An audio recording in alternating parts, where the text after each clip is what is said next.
Buenos días a todos y a todas y bienvenidos a Desmontando Mitos, un espacio de divulgación con el que queremos aportar luz acerca del TDAH y deshacernos de todos aquellos estereotipos que rodean a este trastorno. Hoy les acompaña el grupo Namam y esta entrevista la estamos haciendo Noemí Portela y Ana Sánchez. El TDAH, o trastorno por déficit de atención con hiperactividad, es un trastorno neurobiológico de carácter crónico que no solamente afecta a la población infantil, sino que evoluciona desde la infancia a la adolescencia y la edad adulta. Hoy nos acompaña Luisa Losada Puente para aportarnos su punto de vista como profesional sobre el TDAH. Buenos días Luisa, bienvenida. Presentaros a Luisa. Luisa es profesora en la Facultad de Educación de la Universidad de Coruña, forma parte del Departamento de Didácticas Específicas y Métodos de Investigación y Diagnóstico en Educación. Y bueno, estamos encantados de tenerte aquí, esperamos que nos ayudes a entender un poquito más sobre el TDAH. Bueno, muchas gracias y gracias por contar conmigo para participar hoy aquí. Bueno, pues comenzamos con nuestro primer mito. El TDAH no existe. Hay cierta tendencia o corriente que niega la existencia de este trastorno, incluso en el ámbito académico o científico, a pesar de las evidencias científicas que han refutado esta afirmación. En tu experiencia, ¿crees que son muchos los profesionales responsables del diagnóstico que están de acuerdo con esta idea? Creo que hay un poco de todo, ¿no? Sí que es cierto que durante mucho tiempo se ha sobrediagnosticado este trastorno, sobre todo cuando era de un carácter más leve, o esa rama que tiene un carácter más leve, quizás se sobredimensiona, ¿no? Pero no es cierto que no exista, es decir, existen efectivamente evidencias científicas que avalan la existencia del TDAH. Es un trastorno, como bien señalabais al principio, de carácter neurológico y que afecta a una parte importante de la población.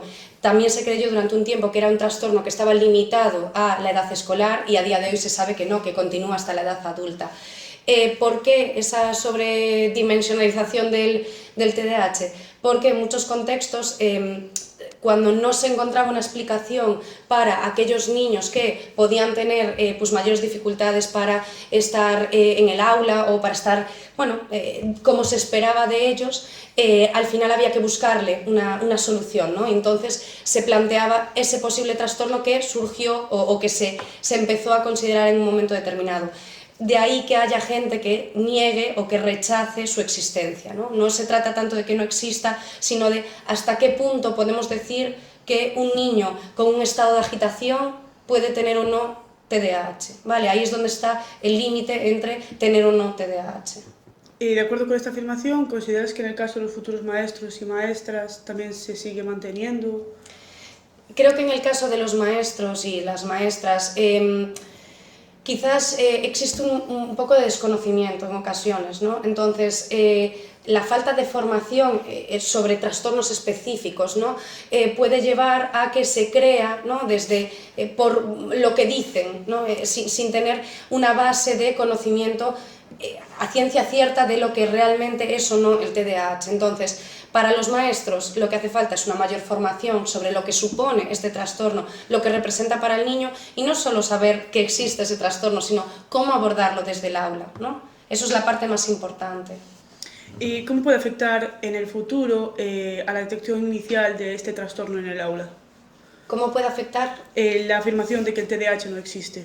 Bueno, al final la consideración de que no existe puede llevar a que muchos niños no reciban la atención que necesitan en un momento determinado, ¿no? Sabemos que desde la postura de que la atención a la diversidad hace referencia a que cualquier niño en un momento de su escolaridad puede necesitar un apoyo.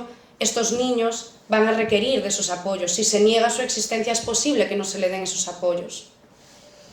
¿Y qué consideras que se debería hacer desde la Facultad de Educación para invertir esta situación, si se produce?